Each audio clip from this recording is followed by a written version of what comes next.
Hi, this is Jake Polonsky, and you're listening to the Cinematography podcast. The following podcast contains explicit language.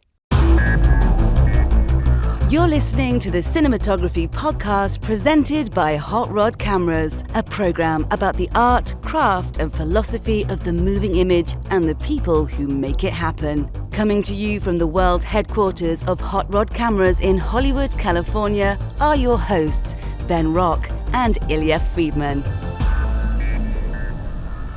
Hey, Ben, how's it going? I am literally sitting in the same room with you, so that's weird. It's weird in a good way. Weird, unmasked, in the same room that we recorded God knows how many episodes of this before the great pandemic. Yeah, probably about 75. Quite a few. And even weirder that the entire episode will have been recorded in this room, which is how we used to do all of them. But the interview with Jake Polonsky is the first interview that I got to do in person since the pandemic started. I was actually sitting where you are, and he was sitting where I am. Woohoo! And here's the magic of podcasting. Yeah. As anyone who listens to this knows, I saw the Edgar Wright documentary, The Sparks Brothers. Went head over heels for it. Loved it. Loved everything about it. I'm still listening to Sparks music in my car all the time. And our producer, Alana Cody, called me, whatever it was, a few days ago and said, hey, Jake Polonsky is in town today if you'd like to interview him. So this is the magic of podcasting. We put it out there, loved this movie. A week later, I got to talk to the DP, Jake Polonsky, who did an amazing job shooting the film and shed a lot of light on that film, and also working with Edgar Wright. Talks a bit about Bill Pope. Fascinating guy. Would you like to know how this actually all came to be? Yeah, I'd love to know. Okay, so Jake had a mutual friend who he wanted to buy a filter while I was in town, and I got an email saying hey, you're friends with so-and-so, do you have this filter in stock? And then I said, actually, we don't have it in stock, I'm sorry, but let me connect you with our producer, Alana Cody, because she might want to talk to you about their thing, and then next thing you know, then that's how it all came to be. And this only underscores the magic of podcasting to me. We were talking about it, and then it was on your mind, and then you made the connection, and boom, there we were. And I literally wrote this email to Jake and Alana that basically said, my co-host Ben will not stop talking about this documentary that I haven't seen. And when I first saw him, but it starts streaming today as we record, by the way. When he first walked in, he said, so you're a big Sparks fan? And I'm like, I'd never heard of the Sparks before I saw your documentary. And he seemed a little like, whoa. But you know what? I think that's the magic of cinema, and I think that there's quite a few people who will be discovering the Sparks Brothers from this movie. Definitely, and if I have anything to say about it, because I think it's a brilliant documentary. But also, what's interesting to me about Sparks is that since they've been around for 53 years or something like that. They've been recording albums for 53 years. Whatever era of rock and roll you're into post Summer of Love, they're in there. They're making stuff, and they were always 5 years ahead of the curve. They were always doing stuff that nobody was doing yet. And then 5 years later, you'd be like, Pet Shop Boys and Erasure just totally did their bit that they did in 1979. Wow. So were they Ziggy Stardust before Ziggy Stardust? I would say that they were a little bit glammy, but it was probably around the same time, early 70s, that they were a little bit glammy. But they started experimenting with electronic music in a way that wasn't disco-ish before the 80s. Oh, nice. All right. Well, hey, Ben, what's our close focus today? Well, it's something that literally we had another close focus we were going to talk about. We're going to talk about Allison Mack and her 3-year sentence, which to me, I feel like rotten hell, Allison Mack, for what you did. I hope that jail teaches you a lesson and you don't do any more weird sex cult stuff. That's the NXIVM sex cult. NXIVM, right? yeah, Okay. which spawned one great podcast, one pretty good documentary series, and one really slow documentary series. Oh, I'll let everyone fill in the gap themselves. Which is which? And supposedly there's another season of the really slow one coming our way, and I'm like, I don't need to see the process of you people getting ready to confront a guy. All right. So what's our actual close focus? You brought up something that sparked me because I didn't even know it existed, but there are Nielsen ratings for streaming services now. And one of the things about Netflix, a friend of mine actually worked on the reboot of Arrested Development when it was on Netflix. And she was telling me that none of their side knew the numbers. Nobody knows the numbers of viewers, how long viewers watch, how many viewers watch, and it gives, starting with Netflix, but then rippling out to all the other streamers, it gives them enormous, unbelievable power because there's no way for anyone to know how popular their show is. So if you're making, let's say, WandaVision, because that's one of the ones that actually came up, you don't know if WandaVision is the biggest hit that's ever been on Disney Plus and is blowing everyone away. Or 12 nerds in their basement were watching it, and that was it. Yeah. And you don't know if it gets renewed. You don't know if you got renewed by you were clinging on to life by your fingernails, or if you blew everybody away. So streaming Nielsen's, which you and I have both learned now are a little controversial in how they operate. But, the Nielsen ratings have been around for, I don't know exactly how long, but they've been a long time. Yeah. Like that was the gold standard. A Nielsen family would literally have, in the 1960s, 1970s, they would have a diary and they would manually write down what they watched and how long it was for, and they would send that in. And that's what all of our TV ratings have been based on. And over the last, 20 years, it's become a little bit more automated and electronic. But to do it for streaming gives the TV creators a little bit better of a picture. Even, I would say, even if it's imperfect, it's better than what they were getting, which was just nothing. I'd rather have some information than zero information. But as we saw in our research on it, it doesn't necessarily count if you watch the show on your phone or your iPad or anything but a television. And I'm like, well, that's a little short-sighted because a lot of people are watching this stuff on their phones. There's a really interesting story, though, in The Hollywood Reporter about Netflix canceling Jupiter's Legacy, which was a superhero series, and they canceled it, and then a day later, and they didn't just cancel it. I guess they canceled it, and some executives got fired. It was a whole to-do, it sounds like. But then the day, right after this is announced, Nielsen comes out and shows that it's the #1 original series on Netflix. Is that they had that many views or that many minutes of watching of that. The #1 thing on Netflix was Jupiter's Legacy, but it was completely shut down. And right before we started recording, you mentioned, well, the only reason for a show not to be renewed is not because of ratings, but it's certainly... Yeah, there's any number of reasons. It could have gone way over budget. The executive producers or the showrunner could have clashed with Netflix. There could have been contractual things with the actors. You'll never know.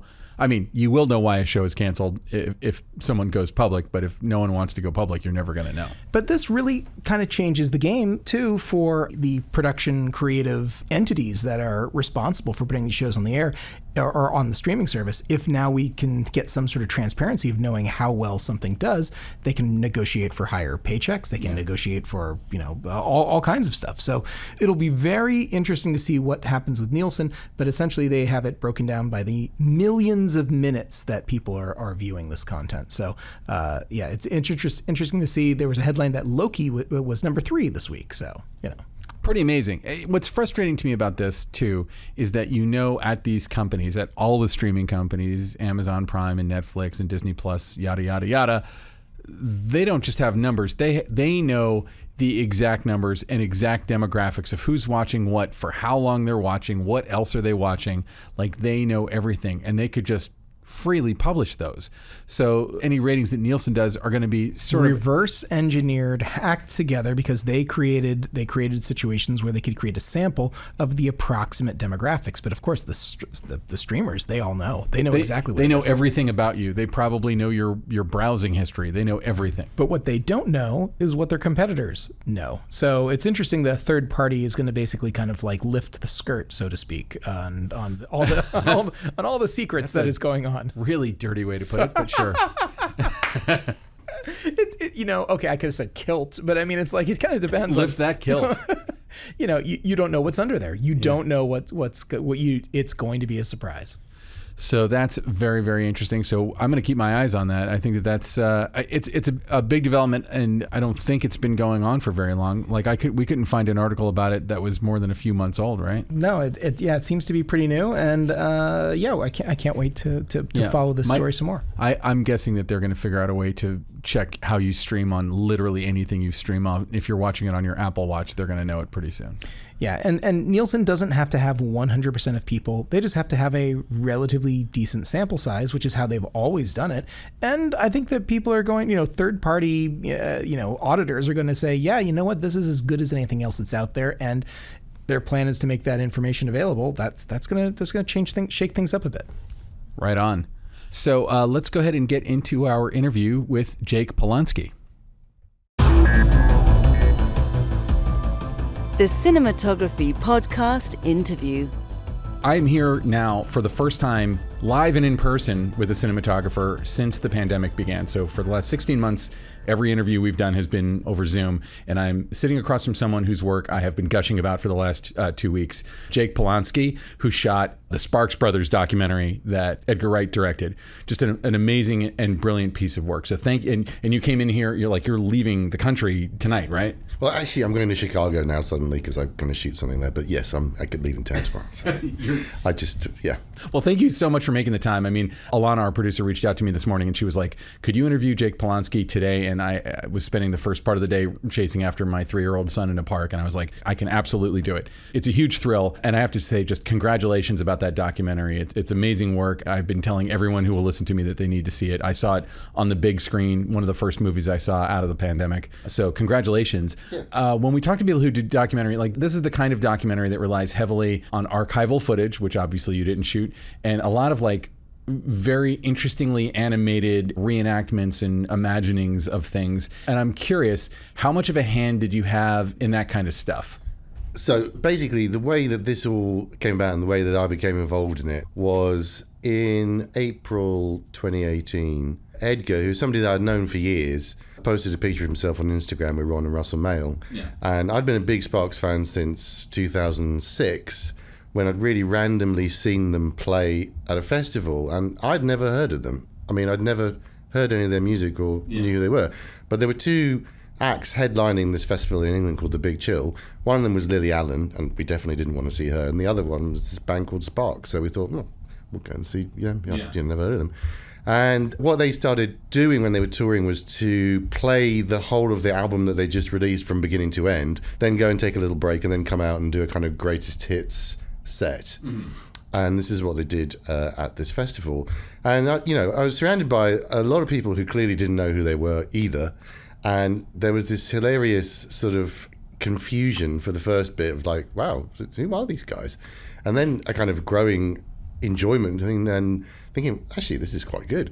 And then by the time they went off after the first part of the set, everyone was sort of really into it. When they came back out and played this bunch of songs that, again, I was hearing them all for the first time, and I couldn't believe it. So when I saw this picture that Edgar posted, I was like, wow. I instantly sent him a message saying, did you really meet them? And he said, yeah. Not only have I met them, they've asked me to make a documentary about them. Do you want to shoot it? I said, yeah, sure. Wow. So, like my relationship with Edgar is kind of interesting because before he made any movies, he made a pretty famous TV show in the UK called Spaced. After Spaced, he spent a bit of time making music videos and commercials. And that was when I kind of came into contact with him, and we shot a bunch of jobs together. Edgar was clearly a sort of majorly talented guy, and we made a bunch of really fun jobs together. He was always really out to experiment, do something that he wanted to see if he could do. So like we made a video for this band called the Blue Tones for a song called After Hours, which is a sort of Bugs Malone tribute, and it's all one shot. Oh wow. And we sort of stayed in touch over the years, and when I saw he was making The World's End in the UK, I sent him a message saying, hey, I knew he was working with Bill Pope, who obviously is, legend. Yeah. So I was like, I'm not going to shoot this thing. But I was like, hey, do you guys have a second unit? Do you need anybody to come and work on it? And again, it was one of those sort of timely things where he just said, hey, we were just talking about that. Yeah, great. Come and meet me and Bill tomorrow. And the next thing I knew, I was, spent a few months working on that. And then that's awesome. It's just... the first credit of yours that I'd seen where you'd worked with him was that, because, a lot of times... But I mean, we'd actually known each other from like 2000. Oh, wow. So basically, what happened was, the first thing was they were playing a show, Sparks playing a show in London, and we basically set up a kind of like classic multi-camera live show film of that. We shot that show, and then I sat down with Edgar, and he kind of said, look, there's going to be a lot of interviews. I want them to all have a look. I want them to all have a sort of visual continuity. And what I really want them to look like is the cover of their Big Beat album from 1976. And for those who don't know that album cover very well, it's a black and white portrait of them shot by Irving Penn. So, sort of large format black and white picture.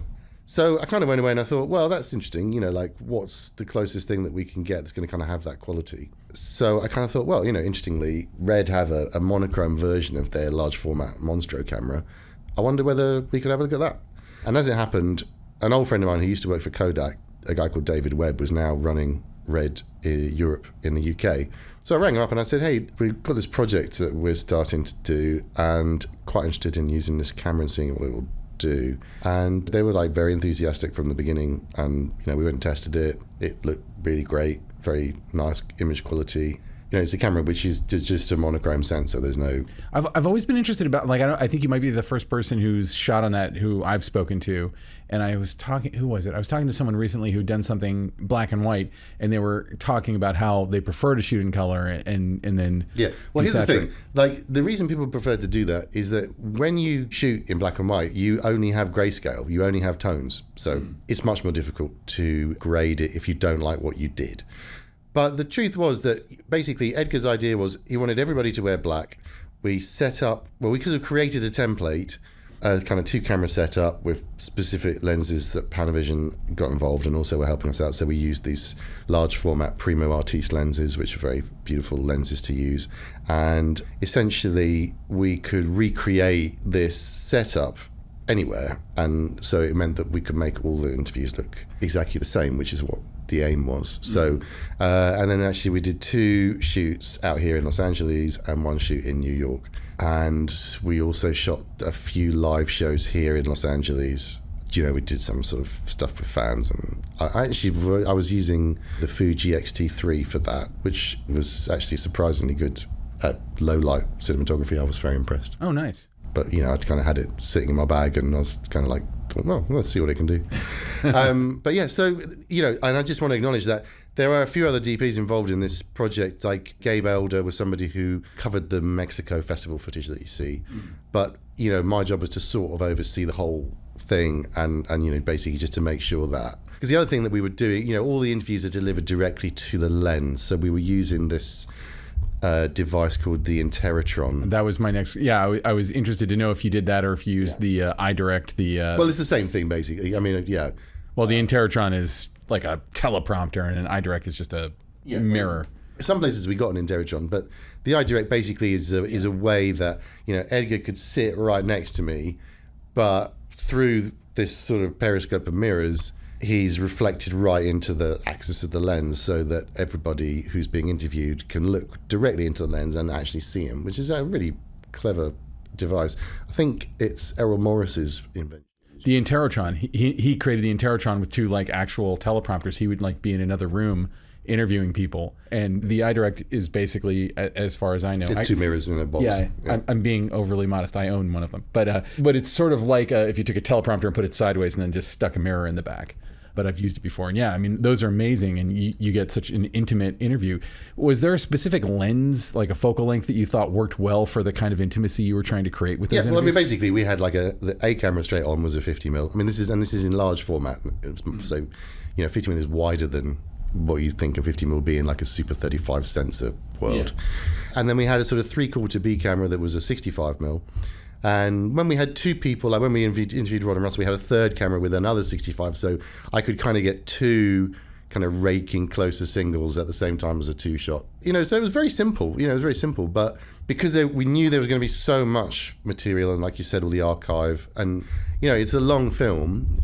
I'll warn people who are about to maybe watch it, but everybody who I've shown it to, whether they know the band really well or don't, it is a really compelling story. And I mean, for me, I loved their music before I met them, but, they're an amazing couple of guys who have an incredible story, which is, they basically had this unbelievably huge success at the beginning of their careers that kind of petered out, but they just kept reinventing themselves, kept going.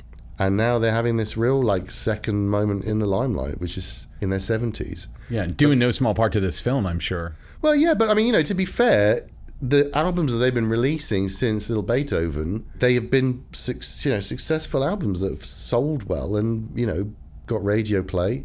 And the guys are in amazing shape. They're still touring. They got through being in the music business in the 70s and 80s without taking any drugs or drinking. So they're ridiculously well preserved. I mean, wow. And I don't know if you've been lucky, but you probably haven't seen them live for real. But no, I haven't. I've seen them live about 10 times, and they're great performers. and always have been. Yeah, and I can tell from, I mean, again, like I've just kind of gone down a rabbit hole of watching Spark stuff ever since I saw your documentary, and so I've watched a lot of their live performances. Well, the one to really enjoy is that Croydon Fairfield Hall one from 1975, which is where Russell's wearing that orange boiler suit. In the film, you see the girl who comes on stage and kind of stands next to Ron really uncomfortably, and like we found her. Yeah. I mean, it was so sweet to kind of reconnect people from the 70s seeing themselves and then obviously these people still love the band, so it was very touching. But also I think for Ron and Russell it was a kind of real validation of everything that they've just really just kept on going. What kind of really was meaningful to me about it was, I think for everybody, like whatever it is that you do, you can always see somebody who's more successful than you or maybe better at it or whatever. It's like, I'm never going to be Roger Deakins. I do what I do. And I think what was interesting about their career is that they've made a real positive thing out of the fact that they've been able to keep going and being creative without people expecting them to do a particular thing. And they've sort of shown that it's okay. You know, as long as you've got the freedom to keep creating, then it's all good. I'm curious about working with Edgar Wright because I've always thought about there's kind of a style in comedy that came of age maybe around the time Edgar Wright started making a lot of movies, and that was sort of the Judd Apatow school of like shoot a pile of feathers and make a chicken out of it later. And I always feel like Edgar Wright stuff is like a perfect puzzle that fits together. Like when I think about Scott Pilgrim versus the World War, there's just an enormous amount of visual construction that goes into his stuff. But by the very nature of making a documentary, you are kind of shooting a pile of feathers and making a chicken out of it in post to some degree because you don't know what you're going to get in all your interviews. Well, I mean, look, the thing is that Edgar does really like visual comedy, as anybody who's watched his films will know. And like we did a couple of little vignettes that you see in the film. But the thing about Edgar is that he's extremely knowledgeable about music and movies, and he's fucking hardworking. Yeah. And there are some people that you work with, and you kind of think, mate, you've just been lazy, or come on, let's put a bit more effort in. Edgar is the hardest working guy I think I've ever come across. Mm-hmm. Like when he's making a movie, it's like everything all day. The only thing he's thinking about. When I was working on The World's End, we had this sort of schedule structured around when he could come and join us because he didn't want to not see anything that we were doing. So he'd be shooting like an entire day with Bill, main unit. Then like we'd come in a bit early and we'd maybe do an hour with him before they started. At lunch, he wouldn't go and have lunch. He'd come and hang out with us for an hour and do like whatever we were mopping up that they needed done. And then maybe we'd do some more at the end of the day. And he would stay. And then like we did some work on the weekends. He worked 7 days a week for the last month of that movie. Mm-hmm. I don't really know any other director that I've come across who really puts that level of effort into what they do. Well, and I think it shows, and I think, his work is exemplary in that way. And I'm not like saying anything negative about sort of an improvisational kind of a Judd Apatow thing. I just, I always appreciate when I watch an Edgar Wright movie that I feel like every second and every part of the frame and everything has been selected and curated. I mean, I'll tell you, on the World's End, it was funny because I did a lot of those little cutaways of, he likes those little whip pans with little details. So, like you see somebody slam a car door and, the camera's got to move in a particular, very sort of specific way. And I mean, some of that stuff, I'd go off and we'd shoot 25 versions of it. And he'd watch them all and go, yeah, quite like the third to last one, but can you just try and get it just a little bit faster than that? Or, I mean, and that was a shot, an insert of a door closing. Yeah, but it was but I mean, it's like the punctuation mark at the end of his sentence. Exactly, and I think it was like one of the things that I kind of brought to that was I said, I think we should do some fun stuff with when they're pouring all the beer, because they go basically in The World's End. It's 5 friends go on this pub crawl. Pub crawl, for those who don't know, is like you basically just go from one bar to another, getting completely hammered, and these friends go back to the town where they grew up, which is famous for having these 12 pubs, and. It turns out the town's been taken over by aliens. Anyway, I thought, well, because we're going to be repeating all these things, and it's like this Edgar thing of like these little repeated details. So I said, let's get a Fraser lens so that we can just get some really funky, cool angles of like looking straight. Oh, is that how you got that? Yeah. Oh, wow. So and like I kind of said, we should have a look at this. I've always wondered if people were still shooting on those things because it's such an insane lens. What you can do with it. It's great. Well, I mean, now, especially with digital cameras being so sensitive, like the problem was always just that you needed a ton of light to use them. But, now it's like a Venice 2500 ASA. You could just shoot with it the whole time if you wanted. I saw a presentation by the guy who created that. Right, Jim Fraser, yeah. I mean, 20 years ago. I mean, it's a really brilliant invention. And, there's a few different versions. There's the T-Rex Super Scope does the same thing, basically. Yeah. And there's a few other kind of pro boroscope type lenses. The skater scope. But I know the exact shots from the movie that you're describing. Yeah, the second you said that. I'll tell you what it is that it's this thing of like making something small look big and feel quite three-dimensional. That's what that particular piece of equipment's really good at. I think, and it was interesting because Edgar sort of was undertaking this project as well as his new movie Last Night in Soho, which he shot. Which looks amazing. Yeah, while he was doing the post-production, he was literally walking from one edit suite where they were working on Sparks to another one where they were working on Last Night in Soho, and essentially making two movies at the same time. So, I don't know how his head didn't explode, basically. We had Ron Howard on, and he was making a documentary about Paradise, California burning down called Rebuilding Paradise. At the same time, he was doing Hillbilly Elegy, and he was in the same situation where like he had two editing teams. Yeah, I mean, it was just one of these things that I think, MRC, who financed the film, had agreed to let him go and make it, and it was just like that we just got to go and do it. I mean, the opportunity was there, and like these guys are old. You just don't know. I mean, they're in great shape, but hey, you just want to make sure you get this thing done. You want to get it done, now. Well, and I guess my question was more about like I see his work as being that of extreme precision, which is something you're definitely confirming for me. A documentary, by its nature, is less of a precision thing because you can't. Yeah, you don't know exactly where it's going to go 100% of the time. No, but I mean, I think first of all, that's why he wanted to have this visual continuity in the interview, so there was at least something that we controlled. Mm-hmm. And also, I mean, basically, it is it's a pretty chronological story. He didn't, there's other things I've worked on that, had a more discontinuous structure, but it really does go from the beginning to the end. So it does have a pretty clear timeline. I was going to ask, like, what does intimidating look like? Because I always, especially in the commercial world, you hear stories about people like Joe Pytka or whatever that are like legendary in their wow, how did you... Well, yeah, I mean, here's the thing. It's like, as you get older, you realize a lot of that arrogance and unpleasantness is usually insecurity and masquerading as something else. And it's actually a little bit tedious. And again, just to sort of come back to the Edgar thing, it's like, what I like about Edgar is that I don't think he isn't an arrogant human being. He just really loves what he does. He's really passionate about it. And, as a DP, personally, I'm much more stimulated by working with somebody like that. I mean, as I think anybody would be. Because, you like what they do and you respect them and you sort of think, right, I really want to deliver what the thing is that you want to achieve because it's going to be great. Well, and I imagine it opens up a door for collaboration where even though he clearly has a strong idea of what he's going for, how to get there might be open to several. I think that was why he really developed this relationship with Bill because, it's really nice to see them working together. I mean, I like Bill a lot. He shot the Matrix trilogy for those who don't know.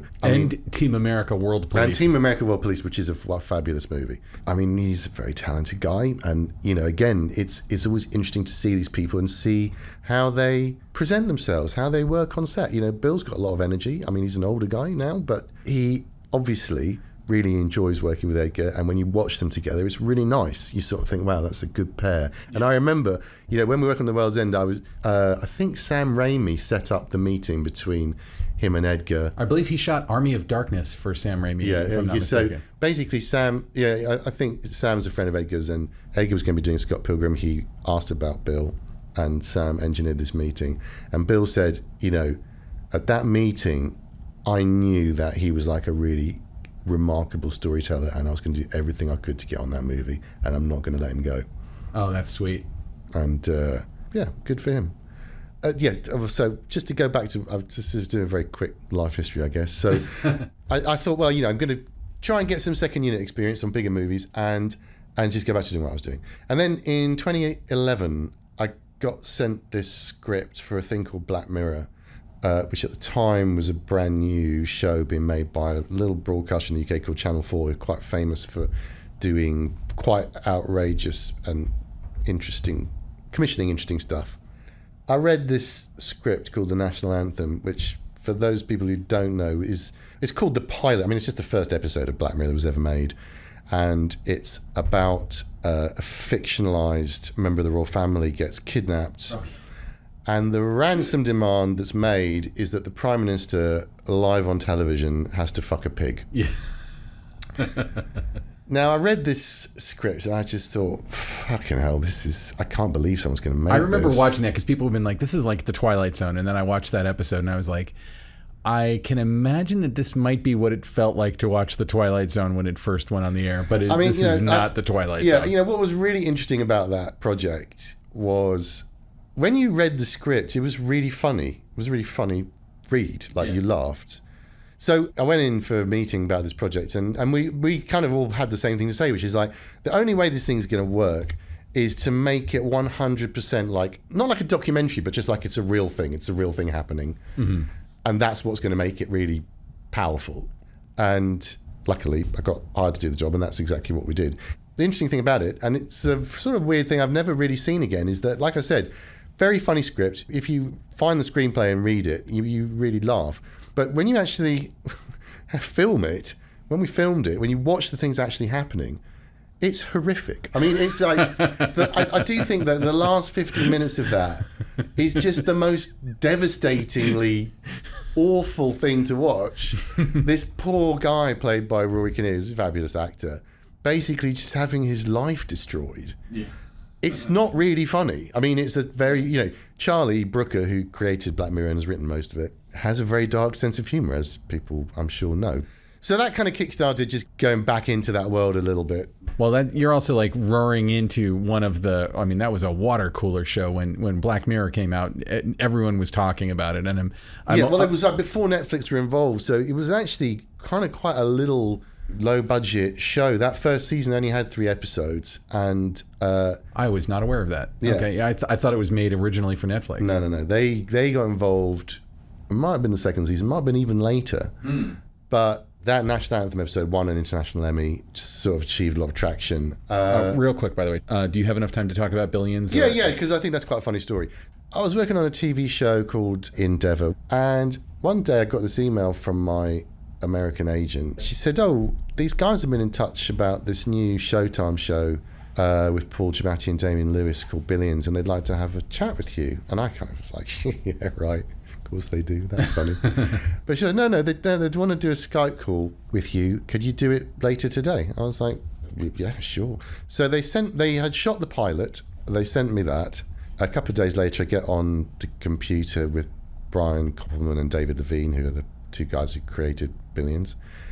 And, one of these funny things where we start talking, and basically they fucking loved that Black Mirror episode. They just thought it was the funniest thing they'd ever seen. And they just really liked how it looked. Wow. So, and having seen both, I can find not any similarity between that Black Mirror episode and Billions. They look so different. Yeah, well, I don't know. I think it's just a certain kind of classicism to it, and it's not showy. I'm not sure exactly what it was, but we were chatting away, and after about 5 minutes, I thought, this is kind of weird. They actually sound like they're serious about this. And after about 10 minutes, they were kind of talking as if they just offered me the job, and I sort of hung up the call and thought, well, I hadn't really given this much thought, but that's weird. It looks like they actually want me to go and do it. So a couple of weeks later, I'm flying out to New York and, shooting 11 episodes of season 1, and ended up shooting 27 episodes of Billions and directing one. And it was just the most amazing experience for me, particularly for one reason, which is that in the American TV system, it has changed a bit, but a lot of shows, they only do 1 episode blocks. We never do that. It was very rare in the UK that you do that, because it's insane. I mean, from a logistics point of view, you're scheduling 10 days at a time. But basically what it means is that, you're on a project, it's got the same actors, it's got the same crew, it's got the same same sets, the same basic conditions, but every 2 weeks, only one thing is changing, and that's nominally the person in charge as a new director.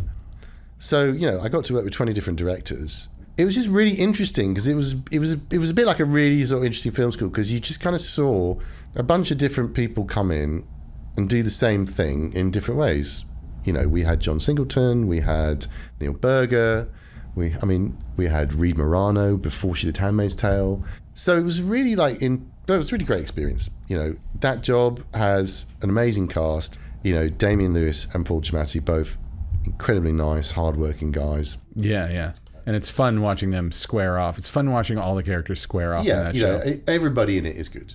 But when I think about that Black Mirror episode, not to dwell on this too much, but I think of something that's dark and shadowy. Maybe if I went back and watched it again, I would realize that that's just how I'd remembered it impressionistically. But when I think about Billions, it's like lavish locations and bright light. Yeah, it wasn't like there were a lot of rules in the Billions world.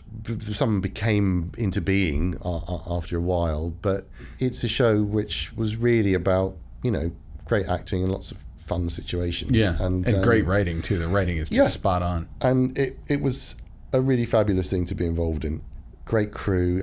We really lucked out in that, especially for the first couple of seasons. They managed to hire pretty much the top gaffer and key gripper on the East Coast. So Jay Fortune and George Patsos, who are both legendary characters in the sort of New York film world. They'd never worked in television, but I think they'd spent so much time on the road and they'd got to a certain stage in their life where actually they thought, well, we'll give it a go, see what it's like. And they're still working on the show 5 seasons later. Wow, that's amazing. And I was just really, really privileged to work with a great bunch of people who became really good friends. And, I'd never done the same job twice, let alone 3 or 4 times. It's not, it's quite unusual for a DP. Now that there's all these long-running TV shows, it's a little bit more common. They've kind of taken the place, not that independent films aren't still being made, but indie film in the 90s and the aughts seems to have been replaced by premium television. They're telling the kinds of stories those movies would have told. Yeah, possibly. It's a great time to be in that world because there's tons of really interesting work being done. And, it's kind of funny because it's gone from TV being the kind of, we don't get to do movies, but I guess we'll work in TV too. TV is really where all the most interesting stuff's happening, and everybody from, take your pick, everybody wants to work in TV now. Yeah. So I kind of came back from doing a couple of years of Billions, and I worked on another Black Mirror episode with David Slade, the interactive one called Bandersnatch, which was a really fabulous piece of work. Holy crap, is that a brilliant episode too. Yeah, that was amazing. It's the kind of thing that you go through and watch it several times because you can, and again, I just want to acknowledge, there's quite a lot to say about that project, but what was kind of funny was that, obviously no one had ever really made something someone actually has, but it was really bad. But nobody really made an interactive piece of work like this. When I got sent the script, it was 165 pages long, and it was impossible to read. It was impossible to read. Yeah, it's like choose your own adventure. If you read it from beginning to end, it didn't make any sense. And if you followed the story and you not ever be able to read the whole thing. They were supposed to have 3 weeks to shoot it. And when they actually sat down and scheduled it, it worked out at 7 weeks. Minimum. It's 4 or 5 hours of material in that project. And that project was actually shot on a ton of formats: Alexa 65, 35mm, 16mm. Wow, cheap video really? Cameras. It was everything was in that. But I feel like we could do a full interview just about Bandersnatch because I won't say any more about it now insane. It was that was a lot of fun. And it's funny because when someone does something that's so groundbreaking, you expect a lot of people to copy it, but I don't really feel like anyone's tried to copy it. Well, I think there is a department in Netflix, so they've sort of tried to kind of develop some other projects that will use the technology now that it works. The thing that's brilliant about Bandersnatch is that the content is about the form, because basically, it's about a guy who thinks he's not in control of his life, and he's not, because we are. Yeah. And that's just a really fucking funny idea. It's very, very, very well written. And again, Charlie really smashed that one. It was a really very satisfying thing to kind of be involved in. Not least because I had a ZX Spectrum when I was a kid. I loved all those games, and I used to read the Choose Your Own Adventure novels when I was a kid. Yeah, that too. So it was it was a lot of fun. Well, anyway, I know that we're running out of time with you. Thank you so much for coming out. It was a pleasure. And maybe we can get you on when you have some downtime between projects on Zoom and do a longer interview about some of your other work. But before we go, where can people find you online if they want to see your work or interact with you? My website is just my name.com, jakepolonsky.com. I'm not very imaginative, so my Instagram is just Jake Polonsky. So it's and there's not a lot of Polanskis out there, so you just got to spell it right, that's all. thank you so much for coming out here on short notice. It's a pleasure to meet you, and anyone listening to the sound of my voice, like, run, don't walk, and check out the Sparks documentary, The Sparks Brothers. Yeah, please do, because it really is. It's a lot of fun. If you don't know anything about them and you like music, I guarantee you'll find something to enjoy in it. Absolutely. Thank you so much. Thank you. So that was Jake Polonsky. Jake, thank you so much for coming down here on short notice, and Ilya, thank you for making it happen. Well, I just played a little tiny part. Really, the credit goes to everyone else who made it happen. I couldn't supply the filter. So. And now, short ends. Anyway, so Ben, it is time for our famed short end part of the show. What is your pet obsession this week? What are you into? Something that I think a lot of our listeners might enjoy is Quentin Tarantino, not someone who's afraid of microphones necessarily, but he did this past week the longest interview I've ever listened to with him with Mark Maron on the WTF podcast. And he gets very, very, very real. And he talks a lot about some personal stuff. He talks a lot about his filmmaking habits. He talks a lot about his movie theater ownership. He talks a bit about the New Beverly and stuff like that. But what was most interesting to me was him kind of talking about his childhood and how he fell in love with movies. And he grew up sort of in the LA area, but he was more in like El Segundo and Torrance. Yeah. But so he talks about going, like, he and his stepdad would go to Marina Del Rey to see movies and stuff like that. And because Tarantino is such a big personality, I felt like it felt the most like having a real conversation with him of any interview. Because, when you see him on The Tonight Show or you see him on, wherever, on these panels or whatever he does, he has a big personality, and I think he's trying to broadcast it. And one of the things that I think Mark Maron is great at doing as an interviewer is just getting people to be very real and very personal, and it's not dragging you through like horrible mud. Although one of the stories he talks about is his dad, who's a crazy person. He didn't know his own dad. Like, he grew up without his dad, and then his dad, after he got famous, his dad kind of comes out of the woodwork and starts seeking him out, and actually starts acting in movies. His name is Tony Tarantino, and if you look him up on IMDb, you'll see him. And he talks about the one time he ever met his own dad.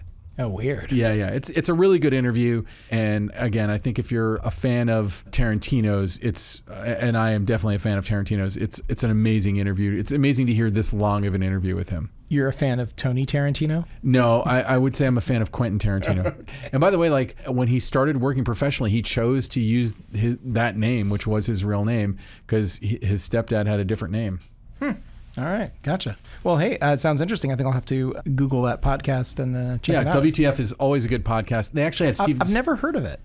I'm kidding. Sorry. He also had Steven Soderbergh. I haven't listened to the Steven Soderbergh one yet, but someone said that he talks about the weird lens that Steven Soderbergh uses in his newest movie a lot. So interesting. So I'm interested to hear. I mean, Steven Soderbergh, as you and I have discussed, is someone who we'd love to get on here at one point, because since Schizopolis, which I think is like mid-90s, he has DP'd every single one of his own movies. Yes, under the alias of Peter Andrews. Yeah, which is, I think, his father's name. Yeah, I think so too. Well, I don't know how weird that lens is that he chose. It looks like an extremely wide-angle anamorphic lens, probably more of a vintage one. Here's what I will say, and again, this has nothing to do with anything we're talking about here. No less than 2 people texted me and asked me if I'd seen the movie because they wanted to ask what the deal with that lens was. Interesting, because they didn't like the look of that lens? I'm guessing because it grabbed their attention. Let's just put it that way. Okay, got it. I think in one case they didn't like it, but they were afraid that there was something wrong with their television. No, nothing wrong with the TV. It is just an old lens that is being used for effect. Well, I look forward to seeing that movie just so I can understand what the hubbub is all about. So, Ilya, what is your pet obsession of this week? My pet obsession is it's a new product that has come out from the fine people over at Bright Tangerine. Bright Tangerine, they make a device called the Left Field, and the Left Field is essentially a platform for camera cages. So you can use essentially the same platform for a number of different cameras, and it's got sort of a sliding dovetail, an ARRI compatible sliding dovetail, and it's got some different functionality, but you invest in one thing and you don't have to necessarily keep rebuying hardware. Every time a new camera comes out, you can get like a different plate or maybe a couple of pieces, and voila, the old stuff that you have all kind of work together. And I have to say, they might have been slightly influenced by me because, of course, I did that several years ago with hot rod cameras. Yeah, it's very similar to something that I did, but of course, we didn't keep doing it. We did it in a very sort of like micro manufacturing, and they're doing it in sort of a grand way. So, in celebration of that, actually, we decided to make a PL support for our mount, our hot rod PL. We have a new version of that, and it works on the same cameras. Like for example, they made this cage, the left field for the Komodo, and they made a bunch of different sort of support foots for different copycat PL mounts out there, and they could have made one for ours, but I decided to make one ourselves, and then we can actually sell it for very little money. We get to set the price on that, so we did that. So we can actually put our support foot, and it ties into their cage, and you can use the hot rod PL on your red Komodo bright tangerine kit, so to speak. So it's probably the best cage that exists out there on the market right now,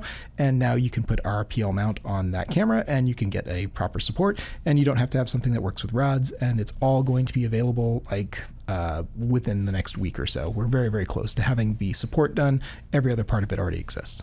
Wow. Yeah, that sounds cool. I can't wait to see that. Yeah, it's you of course have to get all these other parts, but maybe a week is a little too soon. Maybe it's more like 3 weeks, but it's imminent. We have the whole piece done. I've signed off on it, and it is in manufacturing already, which is great. Excellent. Well, that's awesome. Yeah, pretty happy about it. So, Ilya, where can people find you online if they want to check out your wares, especially this new PL mount that you're... Well, the PL mount is available on the website. It's hotrodcameras.com. And, of course, the support piece, it's not quite there yet, but you'll see it probably in early August. And we'll probably do a special, too. So if you buy a Komodo or a PL mount, you can get the support, and it'll all work together nicely, along with the bright tangerine system. So, if you are a filmmaker or a camera owner and you own a red Komodo, this is something that will play very nicely and will give you a support on the best PL mount available for that camera. Nice. So it's also a little commercial for us. There you go.